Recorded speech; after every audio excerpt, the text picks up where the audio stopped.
Bismillahirrahmanirrahim. Assalamualaikum warahmatullahi wabarakatuh. Perkenalkan, nama saya Rizky Nurul Nikmah, Prodi D3 Farmasi, Stikes Madani, Yogyakarta. Di sini saya akan menjelaskan tentang cara pembuatan sediaan injeksi. Sediaan injeksi adalah sediaan steril berupa larutan, suspensi, emulsi, atau serbuk yang harus dilarutkan atau disubstitusikan dahulu sebelum digunakan, yang disuntikan dengan cara merobek jaringan ke dalam kulit atau melalui kulit atau selambut lendir. Obat suntik didefinisikan secara luas sebagai sediaan steril bebas pirogen yang dimaksudkan untuk diberikan secara parenteral.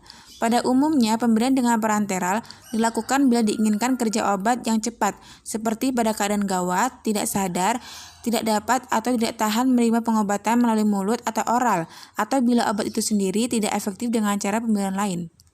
Berikut ini adalah contoh sediaan injeksi. Untuk cara pembuatan sediaan injeksi furosemid 10 gram per mili dengan metode sterilisasi uap basah. Alat yang digunakan yaitu ada beker gelas, pipet tetes, batang pengaduk, gelas ukur, gelas beker ukuran besar, dan vial.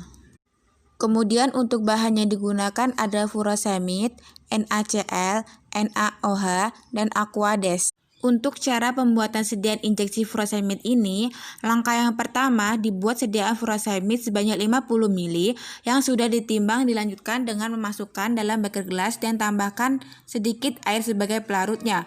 Furosemid ini sungkar larut dalam air tapi mudah larut dalam alkalis, sehingga dilarutkan NaOH yang sudah ditimbang secukupnya ke dalam beker gelas yang lain dan larutkan dengan air sebagian, aduk hingga homogen. Setelah NaOH homogen, masukkan ke dalam larutan furosemid sedikit demi sedikit sampai furosemidnya homogen.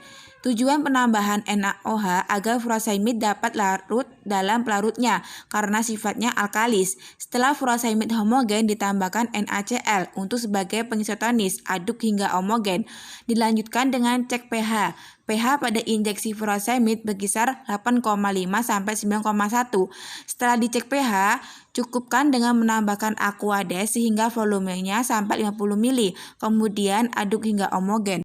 Kemudian untuk langkah yang kedua dilanjutkan dengan pengemasan dengan cara memasukkan larutan ke dalam buret. Setiap botolnya diisi sebanyak 2 ml. Setelah selesai diisi, botol dibungkus dengan aluminium foil untuk dilanjutkan dengan sterilisasi panas uap menggunakan autoclave selama 15 menit. Setelah itu dilanjutkan dengan pengujian.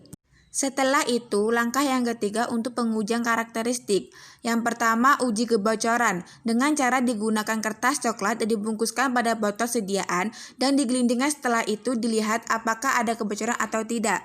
Yang kedua, uji kejernihan dengan cara dilihat apakah sediaannya keruh atau tidak secara visual. Yang ketiga, uji dengan partikel asing dengan cara menggunakan latar putih untuk dilihat apakah ada partikel asing berwarna hitam dan juga dilihat dengan menggunakan latar berwarna hitam untuk melihat adakah partikel asing yang berwarna putih. Yang keempat, uji pH dengan cara menggunakan indikator pH konversial. Kemudian langkah yang keempat untuk pengujian sterilitas. Sediaan diuji dengan media dan melakukannya di dalam laminar airflow. Sebelum masuk ke dalam laminar airflow, sediaan dan media disemprotkan dengan menggunakan alkohol 70%. Setelah itu, ambil sediaan dengan menggunakan syarige injeksi steril dengan kemiringan 45 derajat sebanyak 1 ml. Setelah itu, sediaan dimasukkan ke dalam media dan diratakan, dan selanjutnya dilakukan inkubasi dengan alat inkubator dengan suhu 36 sampai 30 derajat selama 24 jam. Setelah itu kita amati sebagai perbandingan. Mungkin hanya ini yang bisa saya sampaikan. Saya mohon maaf jika banyak kesalahan dalam perkataan saya, dan saya berterima kasih atas perhatiannya. Syukron jazakillah khairan. Wassalamualaikum warahmatullahi wabarakatuh.